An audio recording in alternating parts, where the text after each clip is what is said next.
Halo semuanya, di video kali ini saya akan menjelaskan tentang reproduksi virus. Berikut biodata dari saya.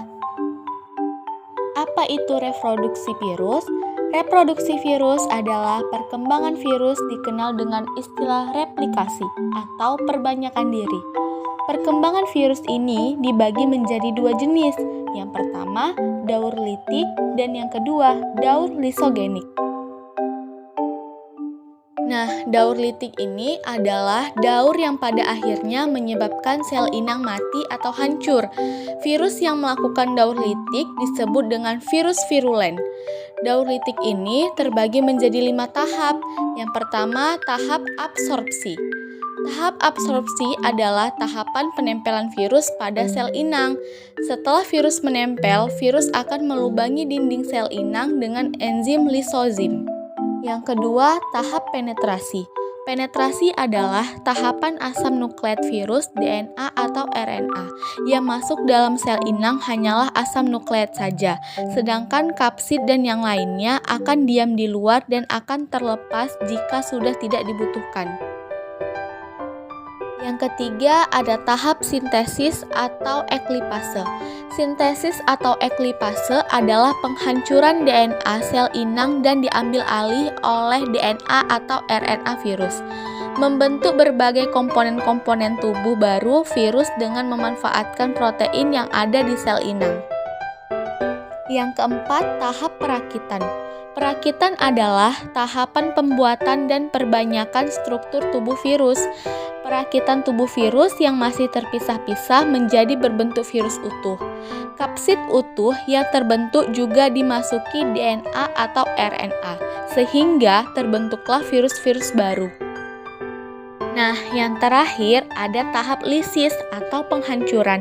Lisis atau penghancuran adalah pecahnya sel inang sehingga virus baru dapat keluar dan siap menyerang sel inang lain. Enzim lisozim berfungsi juga untuk menghancurkan dinding sel inang. Nah, selanjutnya daur lisogenik. Tahapan dari daur lisogenik hampir sama dengan daur litik, namun perbedaannya hanya di akhir, yaitu sel inangnya tidak hancur, tapi disisipi oleh asam nukleat virus. Tahap penyisipan tersebut membentuk provirus. Provirus adalah genom virus yang diintegrasikan atau disatukan dengan genom sel inang. Nah, tahap ini dibagi menjadi 3. Yang pertama, absorpsi dan penetrasi. Yang kedua, penyisipan gen virus. Yang ketiga, pembelahan sel inang. Tahap absorpsi dan penetrasi ini sebenarnya sama saja yang sudah saya jelaskan tadi. Virus menempel pada calon sel inang dan melubangi dinding sel inang dengan enzim lisozim, terus melakukan penyuntikan asam nukleat ke dalam sel inangnya. Nah, yang kedua, penyisipan gen virus. Asam nukleat virus yang sudah masuk pada sel inang akan menyisip pada asam nukleat dari sel inang. Proses penyisipan tersebut akan membentuk provirus untuk bakteriofag. Nah, yang terakhir, pembelahan sel inang. Pada tahap ini, sel inang yang telah menjadi provirus akan membelah diri. Provirus yang tadi bereplikasi akan terbawa oleh sel anakan sehingga sel baru itu akan sama menjadi provirus. Siklus ini pun akan terus berulang hingga banyak sel yang disisipi DNA atau RNA virus.